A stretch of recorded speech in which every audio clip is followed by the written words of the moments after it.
नमस्कार, मैं नियाज खान और आप देख रहे हैं न्यूज एक्सप्रेस। दिल्ली में विधानसभा चुनाव के नतीजे आ गए हैं और इन नतीजों में आम आदमी पार्टी को 22 सीट मिली है, तो वहीं 48 सीट पर बीजेपी ने अपना भगवा झंडा फहराया है। लेकिन अब दिल्ली चुनाव के बाद अब पंजाब की सियासत तेज हो गई है और इसको लेकर के चर्चा ये है कि सियासत वहां पर क्यों तेज हुई है। और ये वजह यह है कि अब ये कहा जा रहा है कि अब दिल्ली में तो अरविंद केजरीवाल की हार हो गई है, वहीं अब अरविंद केजरीवाल पंजाब की ओर रुख कर सकते हैं। और ये पंजाब विधानसभा में नेता प्रतिपक्ष प्रताप सिंह बाजवा का ये दावा है कि अब दिल्ली में हार के बाद पंजाब की ओर जो है अरविंद केजरीवाल रुख कर सकते हैं और वहां सीएम भी बन सकते हैं। और इसको लेकर के पार्टी के अंदर भी बातचीत शुरू हो गई है। लेकिन वहीं दूसरी तरफ यह भी दावा किया जा रहा है कि अब पंजाब में आम आदमी पार्टी के अंदर भी अंदरूनी कलह देखने को मिल सकता है। तो ये तमाम तरह के दावे हैं और इस दावों की वजह से ही पंजाब की सियासत जो है वो तेज हो गई है। और इसी पर हम चर्चा करेंगे, बातचीत करेंगे। हमारे साथ बातचीत करने के लिए हमारे सहयोगी केशव झा हमारे साथ मौजूद हैं।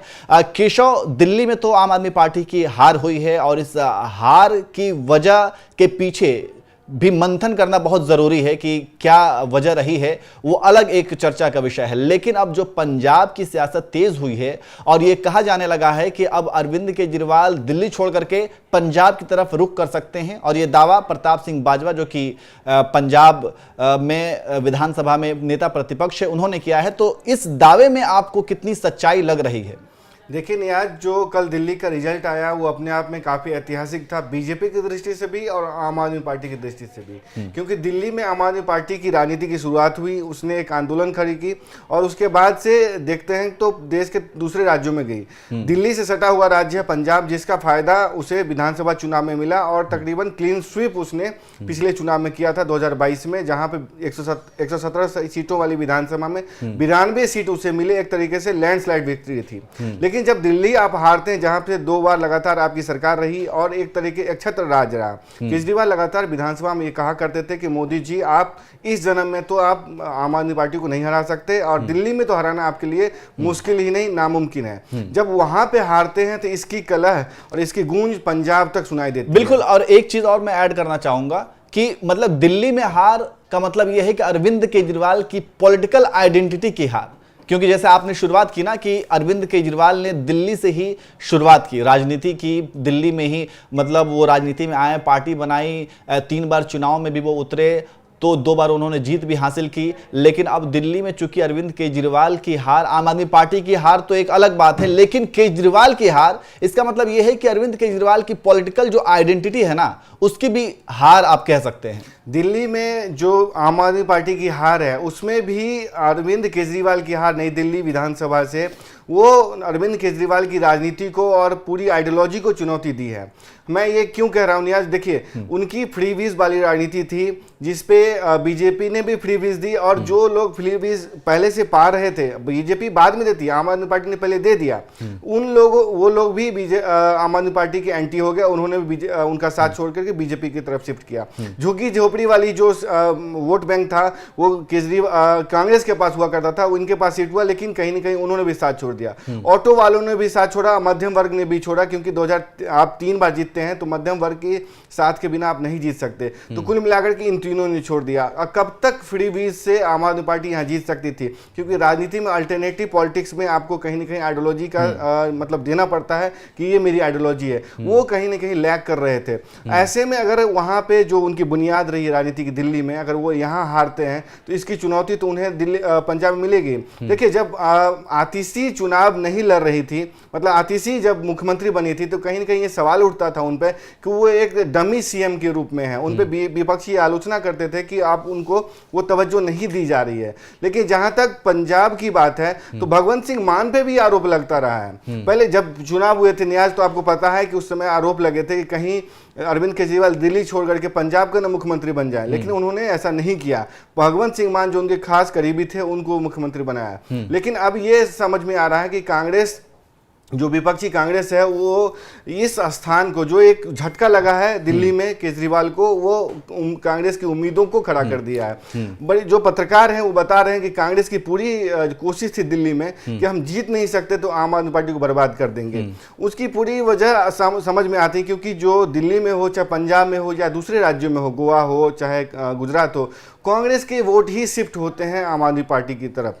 अगर कांग्रेस को पूरा मौका मिलता है कि इन वोट को फिर से खींचने का, जो दलित वोट है, चाहे मुस्लिम वोट है, चाहे दूसरे तबके के वोट है, अगर वो खींच सकते हैं जरूर खींचेंगे। और उसकी पूरी कोशिश होगी कि पंजाब में कि तोड़फोड़ मचाई जाए और एक अस्थिरता आम आदमी पार्टी में पैदा की जाए। क्योंकि देखिए, एक बार की सरकार आई है तो ये हो सकता है कि बहुत सारे लोग सत्ता से चिपके हुए ना, लेकिन केशव, क्या आपको लगता है कि ये इतना आसान होगा? क्योंकि वहां पे ये तो अब तक कांग्रेस की तरफ से ही ये दावा किया गया है कि अरविंद केजरीवाल पंजाब की तरफ रुख कर सकते हैं, और एक लुधियाना की सीट जो खाली पड़ी हुई है वहां से ये कहा जा रहा है कि वहां से उपचुनाव जो है अरविंद केजरीवाल लड़ सकते हैं, और लड़ने के बाद जो भी एक प्रक्रिया होगी उस प्रक्रिया के तहत वो मुख्यमंत्री की बनने की ओर आगे बढ़ेंगे। लेकिन आपको लगता है कि ये सब कुछ आसान होगा? क्योंकि क्या वहां अगर इस तरीके की पहल की जाती है आम आदमी पार्टी के द्वारा, तो भगवंत मान क्या मान जाएंगे? या फिर भगवंत मान अगर मान भी गए तो आपको लग रहा है कि जो उनके विधायक हैं वो भी मान जाएंगे, उन विधायकों में टूट पैदा नहीं होगी? क्योंकि ये अब तक कयास लगाए जा रहे हैं, लेकिन हमेशा जो राजनीतिक कयास होते हैं वो कहीं ना कहीं मतलब उनके पीछे ना कुछ तो सच्चाई होती है। देखिए, लुधियाना से जहां तक चुनाव लड़ने की बात है, मुझे नहीं लगता है कि अरविंद केजरीवाल अपनी जमीन छोड़ेंगे। एक चुनाव से उनकी राजनीति खत्म नहीं हो जाती है। एक बार झटका लगा है तो कोशिश करेंगे फिर से उठ खड़े होने की, क्योंकि ये उनकी जड़ है। जड़ को अगर वो समाप्त करके दूसरी जगह जाते हैं तो ना इधर के रहेंगे ना उधर के रहेंगे। जहां तक पंजाब की बात है तो कांग्रेस का स्ट्रॉन्ग बैक होल्ड रहा है पंजाब, तो ऐसे में वहां जाकर के फिर से वो नहीं चाहेंगे कि वो जो गैर सिख और दिल्ली वाला आकर के यहाँ पे चुनाव लड़ रहा है और फिर सत्ता हथियाने की कोशिश कर रहा है, तो ना कह सकते ना माया मिलेगी ना राम मिलेगा। क्योंकि दिल्ली में अगर वो सत्ता चली गई है, वहां से लड़ते हैं तो फिर इसी बात को नैरेटिव मिलेगा।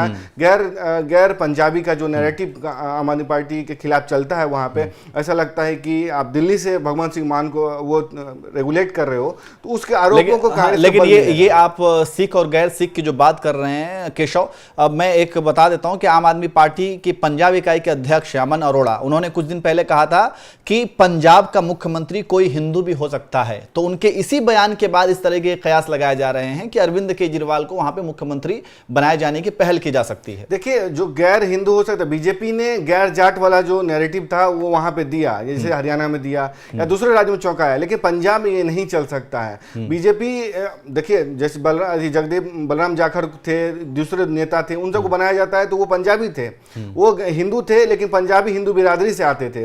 वहां का कोई हिंदू बनता है तो समझ में आता है, लेकिन पंजाब में ज्यादातर जो सिख हैं, ज्यादातर जो पॉपुलेशन है वो पंजाबियों की है, सिख की है।